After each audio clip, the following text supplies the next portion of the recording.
It is the Tuesday of the Holy Week, and Tuesday of the Holy Week reminds us that betrayal is not the final word. Suffering is not meaningless. The apparent darkness is not stronger than the light hidden within it. When we suffer with Christ, our suffering becomes salutary.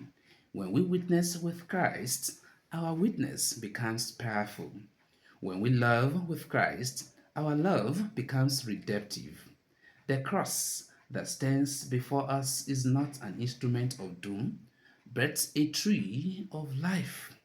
To embrace it as we are called to do is not to embrace defeat, but to participate in the victory that has already been won, a victory that will be made manifest when Christ comes again in glory. What emerges from our readings today is a theological pattern that has shaped Christian consciousness for 2000 years ago. The pattern of the cross, that is also the tree of life.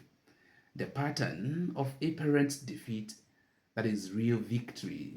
The pattern of the suffering servant who ransoms many by his suffering. Isaiah 7 in today's first reading, Isaiah 49 1 to 6, speaks from the perspective of God's eternal plan. From that vantage point, the apparent failures, the laboring in vain, are part of a larger pattern. He makes his grave with the wicked and with the rich in his death, yet by his knowledge, the righteous one, my servant, shall make many to be accounted righteous. The death itself becomes the instrument of redemption. Also, the psalmist in Psalm 71, speaking from the earth, cries out in real distress, yet testifies from experience, even in the valley of shadow, God is refuge. Memory of past faithfulness becomes the ground of present hope. Of course, the psalmist's response today, my mouth will tell of your salvation, transforms the psalmist and all of us into a witness, turning personal deliverance into a proclamation to the world.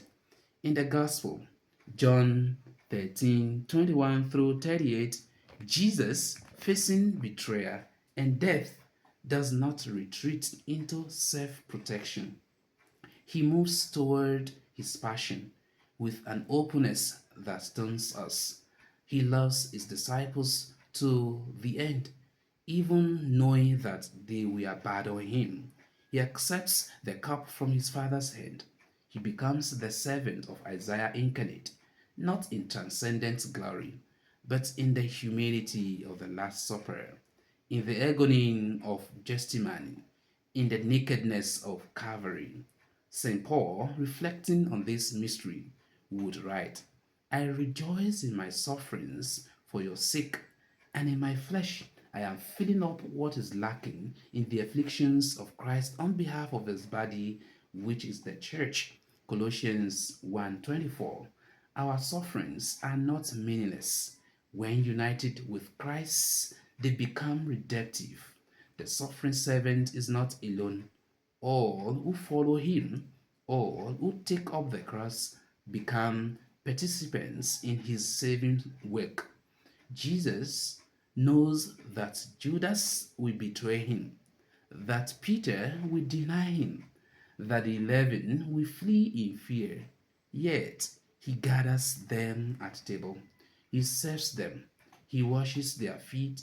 He gives them his body and blood. He goes to the cross for them, even knowing they are betrayers.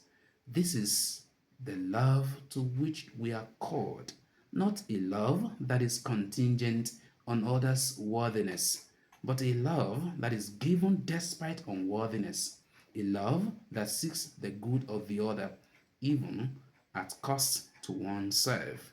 May our mouths proclaim God's salvation. May our hearts find refuge in His promises. May our lives become witnesses to his redeeming love, and may we all, with his grace, drink of the cup he drinks and be baptized with the baptism with which Jesus is baptized unto the day when he makes us sit with him in his kingdom. Amen. Have a blessed day.